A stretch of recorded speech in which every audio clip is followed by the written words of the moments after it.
Disclaimer: this video may trigger some fan bases, so I hereby now want to leave clear that it contains some takes that may be of my very biased opinion, and with no intent of offending any fan base, so fan base discretion is advised. Waking up in a beautiful morning, grabbing that nice 7 a.m. mocha, and then grabbing your phone, going to any kind of social media platform, only to end up in a situation like this.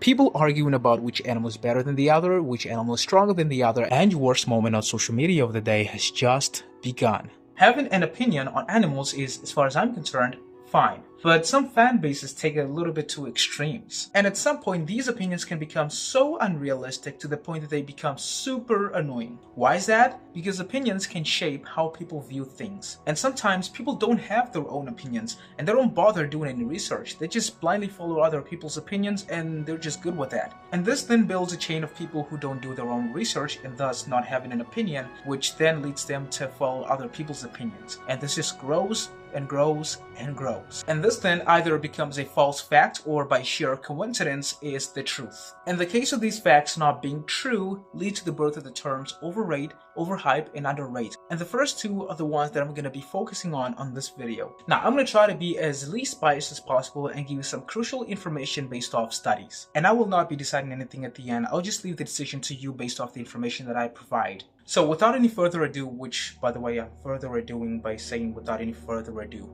Now, I don't want to waste my time and not start with the most obvious animal, which by the way is low-key the most overrated on this list and possibly ever. Yes, the big daddy with the piggyback mark on its back. Gorilla fan base is considered by others to be one of the most annoying groups in the entire animal fandom. This is because how much glaze gorillas get and how much strength they're attributed. Many of the things they claim, I don't think even a 5-year-old would see much sense in. Like, tell me that it makes sense that a full-grown male silverback gorilla would take on a full-grown lion, tiger, bear, or even a crocodile. For starters, silverback gorillas aren't bigger than even the smallest of these adversaries that I've just mentioned. And in the wild, size does matter. Well, that's what she said. These gorillas weigh between 220 and 430 pounds, that would be 130 to 195 kilograms. The largest lions, the African counterparts in this case, can weigh between 330 to 441 pounds, that is 147 to 200 kilograms, and some can grow up to 210 kilograms. Now, depending on which study you're looking at, you may find different numbers, but that do not differ a lot from these. The largest tigers, Bengal tigers in this case, which by the way we'll get into that soon, can weigh between 368 to 515 pounds, that is 167 to 234 kilograms. Grizzly bears weigh between 287 to 882 pounds. Saltwater crocs weigh between 440 to a whopping 2,425 pounds, which is pretty much above any silverback gorilla you can possibly imagine. Well, unless they're heavily on steroids. This is how I think these people picture a fight between a gorilla and these other contestants would go, because honestly, I can't think of anything else. I found you, motherfucker. I'll beat you. Now, why are we doing this now? Cause I'm the king. Well, I've been spending so much. Come then, I'll stand here and watch you beat me up. Left hook, right hook, go to the moon. Oi, are you good? Yes, I finally found you. I'm here to beat you up. Anybody who could cause an ultimate to me, I'll beat you. You know, in fact, take this. Oga, I'm so sorry, Oga. I didn't mean. I'm sorry. I swear, Nigerians don't sound like that. People say the gorillas can just punch their opponents and lift around 2,000 to 4,000 pounds, which, by the way, they've never seen them do. This then creates some sort of an echo chamber, where basically when there's one opinion, it's really hard to hear a different one. Once an opinion takes hold, it's almost impossible to break out of it. I, however, would like you to bear one thing in mind, which is that gorillas can't form a fist. To begin, if you've witnessed a gorilla fight, you'll know that all they do is push, pull, and ram into each other, and I'm not being biased on this one. I've just never actually seen a gorilla do anything other than that. And if this is how they fight, how is this going to be effective against an animal that is fighting to break bones, rip flesh apart, or suffocate you to the afterlife? And of course, not forgetting the fact that gorillas can also bite, and they're known to arguably have one of the strongest bite forces measured on mammals. Or were they measured? Yeah, debatable, but that's besides the point. But it is pretty clear and obvious that they do have a very strong bite force because they use their jaws to crack hard things like nuts. And some may argue that they're omnivores, but their jaws is not built like a real predator's, which are designed to lock on for extended periods of time. And besides the fact that they're also designed to rip flesh apart rather than cracking hard things. And the other predator's jaws are not only designed to rip flesh, but also break hard things like bones, which they do on the regular. And the most crucial factor that people take in consideration when debating on whether or not gorillas can beat other animals is how much they can actually lift. You'll see that most of these people say that they can lift over 2,000 pounds of weight. And to make it worse, bench press.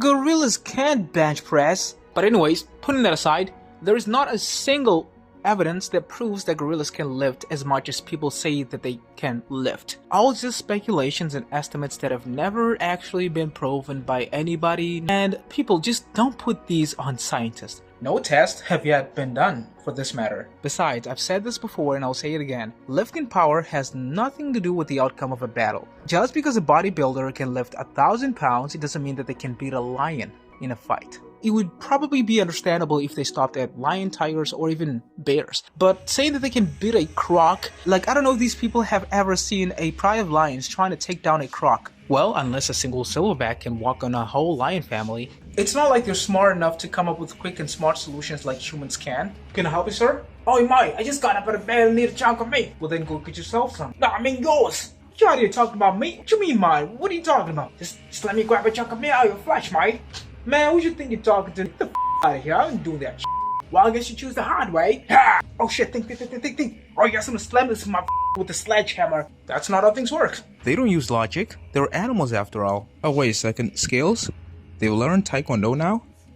Holy crap, we're Oh, and how long would it take for you to teach a gorilla how to use a rifle? And would that be enough time for you to teach it or for it to learn a new trick at all mid-fight against a grizzly bear? Honestly, I don't know if I laugh or if I feel sad for these people. Now, the second animal is a little bit more controversial, but I will remind you that I'm probably being a little biased on this one. In fact, bias is probably the reason why I placed it at number 2. But it's none other than the tiger. Yeah, there's a lot to unpack on this one. This cat is not overrated per se, it just gets a little too overhyped. What that means is they get more credits than they deserve, usually by, tiger fans. This glaze makes tiger seem like the ultimate and perfect creation nature has ever offered us. From its size, strength, beauty, you name it, almost every aspect. First thing we should take a look at is their weight and overall size. I know I'd already mentioned their weight earlier in the video, but for the sake of those who still think tigers weigh a freaking ton, for the love of God, I mean 790 pounds or 360 kilograms.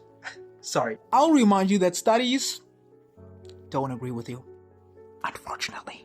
I'll guarantee you, if a tiger weighs anywhere near 660 pounds, that is 300 kilograms, chances are it's an obese tiger and you won't see them in the wild. That's not their natural weight. They need to be lean and athletic to survive, and especially given that they're constantly hunting alone. If a tiger in the wild weighs that much, which by the way, we have a record of that happening, of a Bengal tiger from Uttar Pradesh, I don't know if I pronounced that correctly, but this tiger doesn't have an official weight because I guess they couldn't measure it. They just had its overall dimensions. Oh, you thought this wouldn't get any more interesting? This tiger was further thought to have been surpassed by another Bengal tiger, decommissioned in 1967 in Himalayas, that weighed around 389 kilograms with a full stomach. That was official. This is a rare case of genetic abnormality, perhaps gigantism. This study says that despite historical records attributing Siberian tigers weights that range between 700 and 900 pounds, they currently weigh as much as Bengal tigers. It even goes on to further say that those historical records should be taken with a grain of salt as they don't provide enough evidence. This is pretty much all over the place now. These are some of the few books with very good and relevant information regarding cats, and if you want to learn about extinct cats too, you have this book right here, so you're welcome. Before I carry on, for those of you who've been here for a while may have noticed that I went from making cutouts to completely showing my background. Almost like instead of progressing, I'm reversing. Now, why is that? The reason for that is the app that I use for editing, which is CapCut, now charges for us to access that feature. And as it is apparent by the quality of the video, I just can't afford it. Just kidding, gotcha! Oh, come on, I can't believe you fell for that. Like $8, who can't afford $8? Like, am I right? Oh my god, really. No, but seriously guys, I'm really broke. In the country I live in, you really gotta be lucky to make good money. But don't worry, because better things are coming on this channel. I hope so. So, back to the video. Now, strength-wise, they're actually incredibly strong. They can drag as much weight as gorillas get credited for, they can take down very large prey, and if you've ever petted a large mastiff before, you know how rough their skin is. I've petted lions and tigers before, and trust me, a mastiff skin is nothing compared to these cats' skin. They're built like concrete covered in fur. The problem is, given all of these facts, people started overhyping their strength to the point of them being thought to be invincible and untouchable. Don't even get me started on the fact that these fans use tiger bite strength as an argument to underrate lions, because a lion's bite strength is weaker than that of a dog's, huh? Buddy, you're making your whole community look bad. Real bad. The most powerful tiger bite strength record is indeed more powerful than the most powerful recorded on a lion, but not by a huge landslide as people make it seem. You might want to ask these two smart men how powerful it is. And same goes to their weight difference, as you saw earlier in the video. Don't get me wrong, I'm not trying to side with either felines here. In fact, I equally like them both. I'm just not sure if I feel the same about their fan base. Yeah, cause lion fans can also be unbearable sometimes. Just maybe not as unbearable as the tiger fan base. I don't know, I'm just saying. Same thing happens when grizzly bears are also involved in this mess. See, when it's a lion versus a tiger, size does matter, but when it's a tiger versus a grizzly bear, screw size, who cares about that? Tigers are ambush hunters and they're known to kill and feast on bears for a living. We just don't have proof for that. And we're just gonna pretend nobody knows about that and we're just gonna leave. Because it's quite fitting. And by proof, I don't mean the majority of those cheap and misleading websites that usually provide no evidence. You should take that with a grain of salt. And almost anyone can just upload them nowadays. And there's no telling which ones to trust and which ones not to trust. This information that lacks solid evidence is passed on from a person to another within a fan base. And honestly, at this point, no one can think for themselves. Especially when a famous or a popular person decides something, their words rule and anyone who disagrees will be jumped in the comments. I swear, if a person like say Joe Rogan says that brown hyenas are the most beautiful animals to ever exist, we'll have a whole congregation of sheep following that idea. And by the way, on last video, I yapped about animals that were misunderstood, and not once did I mention donkeys. That was so inconsiderate of me. Tigers and grizzly bears' habitat barely ever overlap for tigers to be decommissioning grizzlies every Sunday morning. And there aren't that many Siberian tigers, which are the only tigers that can possibly run into grizzly bears frequently, to be running into grizzly bears every Friday night. Bengal tigers only run into sloth and black bears, which even those give them a run for their money, but not because they're weaker, obviously not, they just don't want to risk getting unnecessary injuries, meaning they acknowledge the strength of their opponents. Now, addressing the rare encounters between these two warriors, there are no actual scientific proof or evidence of tigers killing adult grizzly bears. These are speculations made based on experiments done on tiger feces that contained grizzly bear DNA, which raised a lot of questions as to which these bears would have been adult, young, sick, or hibernating.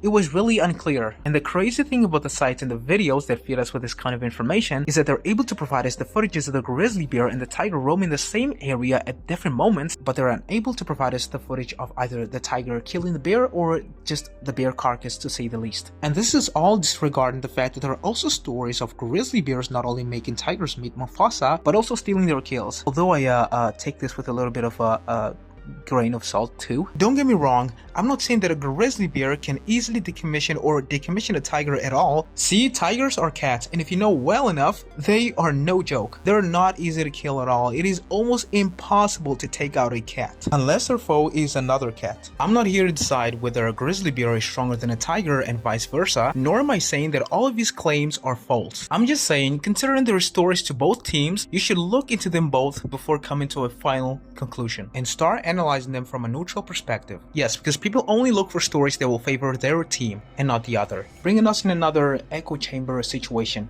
Oh, and know the sources you're being fed by, because not every story is real. Tigers killing gaurs is actually a thing, but so far we've only seen them kill young gaurs but never bulls, and there are very few videos of them even accomplishing the prior. They're frequently seen avoiding bull gaurs because look at the size difference. Even they can do a quick enough math to realize how much stamina it cost them to take down this demon. Arjun, you're messing with another gaur again. No, Papa, no. We're playing hide and seek. Playing hide and seek with the enemy. Yeah. I'm terrible at this. Anyway, despite also no evidence provided, it's said that there are more tiger deaths by gaurs than the opposite. Although I see the complete opposite when I search for the pictures. Yeah, you can make shit up. It's something witnessed by locals, but based on my logic, that wouldn't be a fair take. So it's only safe to say that just as it is difficult for a single male lion to take down a bull-caped buffalo, it should be equally or even more difficult for a tiger that isn't that much bigger than a lion to take down a kettle far bigger than a caped buffalo. In terms of beauty, well, this is my very biased opinion. It couldn't get any more biased than this, but I think Emir and snow leopards look more elegant than our Siberian legend. Now,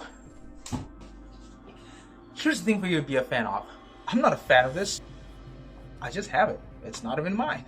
So, please, don't take it personal, fans. Please. That's my father's, and I respect him. I feel like I didn't talk enough about tigers as I had planned to. Is that Kermit? Outside again? God damn it, Kermit. God damn it, Kermit. God damn it, Kermit! What the f***? Kermit! The third animals on the list are chimpanzees. Chimpanzees fall in the same category as gorillas. This is another example of what we see in the movies is probably what happens in real life. They're not as overrated as gorillas, but definitely overrated enough to be in third place. There are a couple of animals that chimpanzees are thought to be stronger than simply because they're apes, including wolves. Well, more specifically, gray wolves, despite chimpanzees being on average smaller. And apes pretty much all have a similar fighting style, which I don't think would really fare well enough against a canine.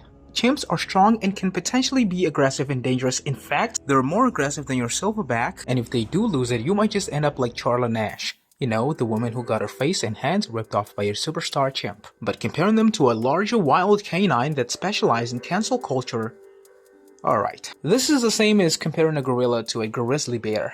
Yeah, literally. But since most of the things chimps are overrated for are similar to gorillas, I'm gonna wrap it up right here. And this leads me to the last animal, the mighty grey wolf. I'll try to say this in my African accents. Now these are very special. They are extremely overhyped in some situation and completely, absolutely disregarded in others. Was that even an accent? Did I get it right? It is a sickness of the highest order. I live in Africa and I can't even do my African accent. Eish, yo. This is bad. Caramba, eu tô aqui a soltar a minha comunidade, pá. Tem que parar com isso, pá. Tô melhor agora, não? This wolf is the majority of the times an interest for debates when guard dogs are involved. This is when it gets too much glaze. Now, before you get mad at me, I'm not invalidating the fact that it can demolish any dog, which is kind of a little bit bold of a statement to make. Still not inferring that he cannot beat any dog. It's just kind of a little bit hard to utter that statement. Despite the fact that I still lean towards grey wolves faring better against guard dogs, in a clash which, by the way, I do not by any means support dog fights, I still think there are more factors that can affect the outcome of a fight. What I mean by this is, you can't always expect things to go one direction. There's always outliers. While grey wolves are bigger than your average dog, they're not really that much bigger or bigger at all than most guard dogs. They're actually around the same size and weight range. Their weight ranges between 66 to 176 pounds, which is between 30 to 80 kilos, and they can average at around 132 pounds, which is around 60 kilos, which is also around the same weight range as a kangaroo. So, not all of them break the scales, and some few ones you see in videos, yeah, perspective plays a huge role, and you can tell this dog is barely even in the mid-size range. And yeah, either this shepherd is tiny or this wolf is just another outlier. Now, when grey wolves are compared to other wild animals, this is where they usually get slept on. And honestly, many, if not most takes are actually fair, don't get me wrong, but some just don't seem to have come from a sane human. Like, I swear, any poll I see a grey wolf in, no matter what the poll is about, the grey wolf just falls in the least votes, or simply the weakest spot, even against animals you would clearly smoke within that category. And honestly, I'm not even sure anymore if grey wolves are more overhyped than they are overlooked. I don't know, you can tell me in the comments what you think. I yap too much. And that's why I'm done yapping. But before I go, got something for you. Those of you who don't like and subscribe, this is what I'm gonna be doing to you right now, okay? So, better consider doing it because you will be the sacrifice. So, go on, do it. Without any further ado, I'm further adoing again. See you in the next one.